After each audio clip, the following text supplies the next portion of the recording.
Hi, my name's Robert Rickover. I'm an Alexander Technique teacher in Omaha, Nebraska, and my guest is Imogen Ragone, an Alexander Technique teacher in Wilmington, Delaware. And we're going to have a little talk about an idea that seems to be very much embedded in a lot of Alexander Technique writings and descriptions of the Alexander technique that I at least have some pretty serious reservations about its accuracy. And so, Imogen, welcome to the podcast. Okay, glad to be here. And the thing I'm talking about here is an idea that is something along the lines of that you need to be aware, or perhaps phrased differently, the Alexander technique will help make you aware of the harmful habits that you might have that you didn't notice before. Something along those lines. Or maybe you have a different idea of that kind of wording. Well, I do think it can help you be aware It of can, your harmful, but it's yes, not necessary to right, always be aware to have helpful changes, is my opinion and experience. right, right. So, Yeah. So that idea, lessons in the technique will make you aware of your habits that are getting in the way. And I like to just read a quote that makes that is like the strongest version of that I've been able to encounter, but it isn't really that strong. The essence of awareness approaches is that in order to change habitual behavior, one must know in real time what that behavior actually is. And I, I think that's totally wrong. I I agree with you, Robert. And It yeah, could sometimes happen that way, but I absolutely, in my experience, there's, yeah, yeah, I'm lost for words.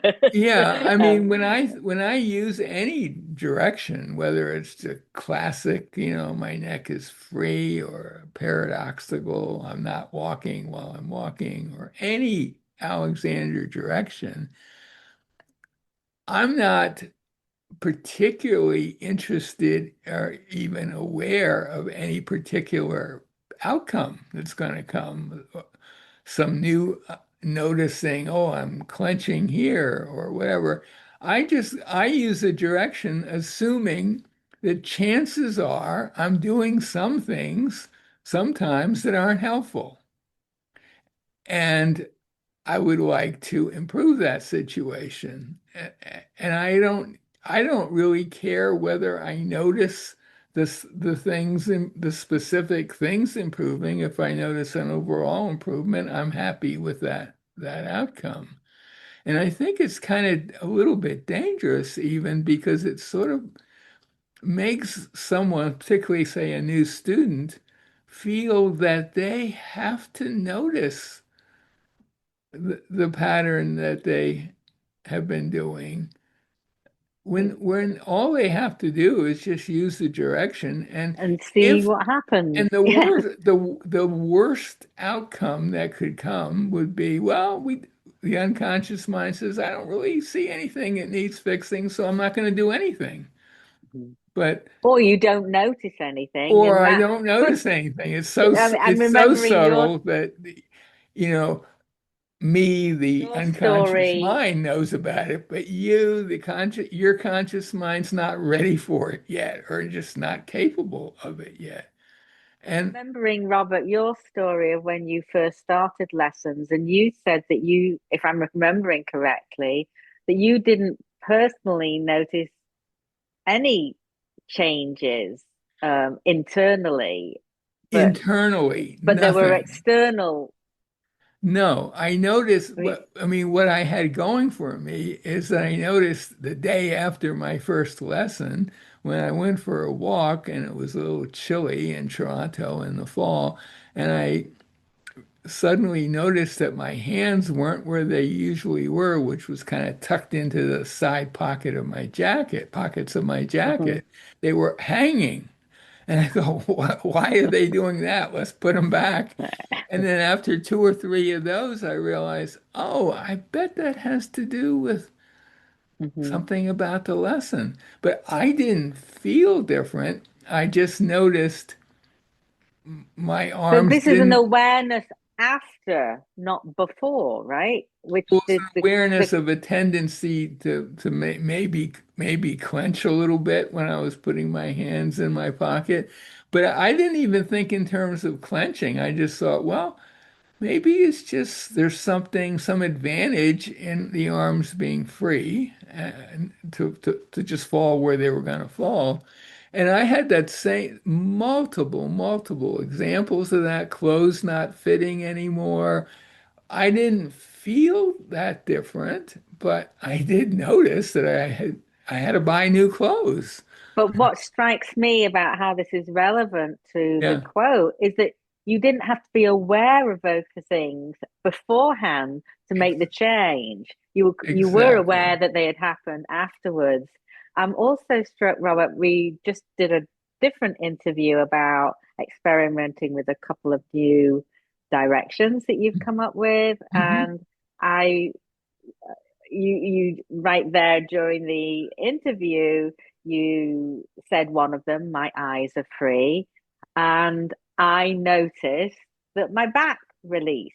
I hadn't been aware specifically um that I needed to release my back, and Hmm. yet when I just used that thought, um I noticed that it happened. So that's in the same realm too, just in that kind of moment. But I didn't have to know ahead of time. Oh, that's an issue in my back. I need to. It seems. Yeah. It seems very end gaining, if you don't mind me saying so. Oh, I don't mind at all, but you need to notice something in order to change Like, it. yeah, it's kind of like it's kind of Yeah. like a fixing, whereas we're all about process. And I know the argument would be that this is the process, and that during the process you're not trying to release your back or anything. But it does seem like there's an element of possibly end gaining, or there could Yeah. be. Yeah, I hadn't thought of Um, it that way. Yeah. I only just came to me then. And Um, and in line with that, let's say you do notice, like with your example of something in your back, you notice that had been clenching it or tightening it a little bit. But that's maybe a part of a much bigger overall I'm sure it thing that is. just happened to pop into your mind. And in a way is not that important in the grand scheme of things because anything that changes, everything else has to somehow change to fit in with it. So it's an overall I'm thing. also thinking if I did notice ahead of time, oh, my back is feeling Yeah. a little hell, feels like I'm holding my back.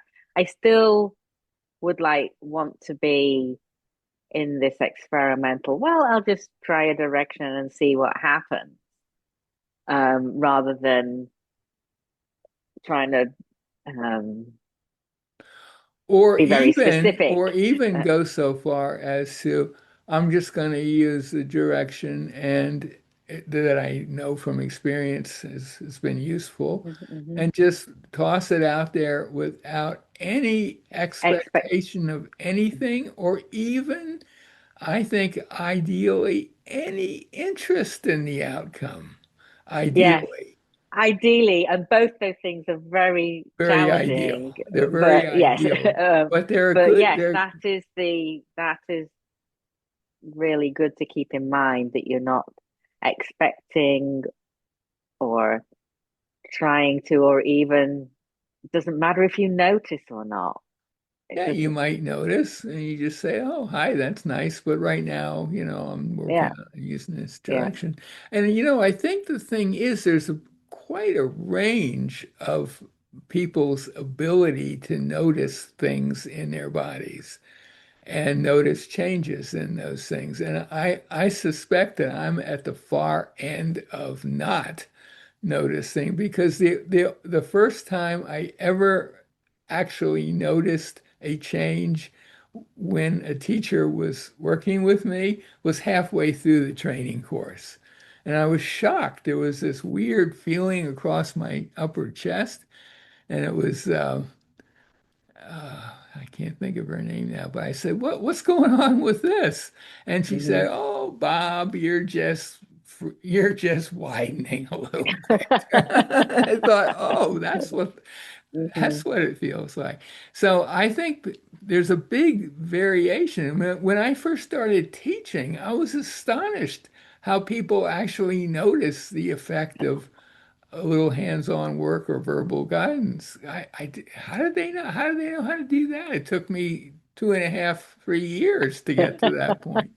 So, and the thing is, I don't think it really matters that much if you're in that category of not noticing, as long as you just use a direction that's useful and you know, I you think the challenge might be for if you're not noticing anything, to then be motivated mm, to to keep with it, because I think when you notice a positive change, that's very motivating to keep it's motivating, but working. it can be a trap It too. can be a That's the trap, but problem. yes, Yeah. it can be a trap. So there's pros and cons of situation.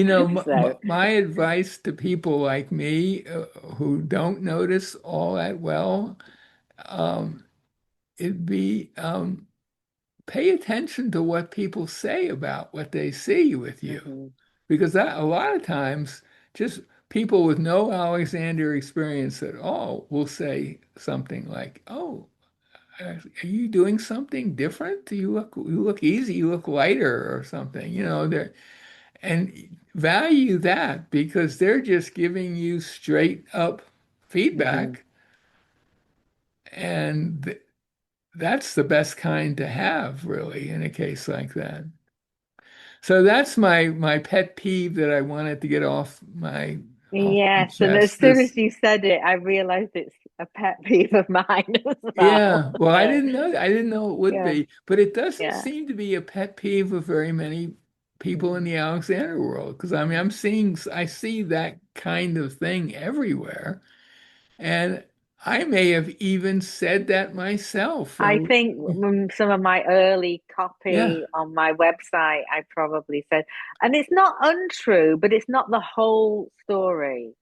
it's It's, not the whole story, and it's but not, in some ways, it's not really the important part of I the know. I think I story, said I something guess. about helps you become aware of and change Yeah, harmful habits. You know, it's yeah, okay, but yeah. it's yeah. Yeah. Well, that's all. We're both lost for words. Yeah. So yeah, Anyway, do you want to add anything to I what think I no, I think we've got probably said enough. we've But I'd beat be we've very beaten it curious to yeah. how other teachers, Alexander teachers, think about this. And It'd be interesting to yeah, do. I think when I put this on Facebook page, I'll invite yeah, comments. Okay, so my guest today has been Imogen Ragone, an Alexander Technique teacher in Wilmington, Delaware, and I'll put a link to her website by the interview. Thank you so much. you're welcome.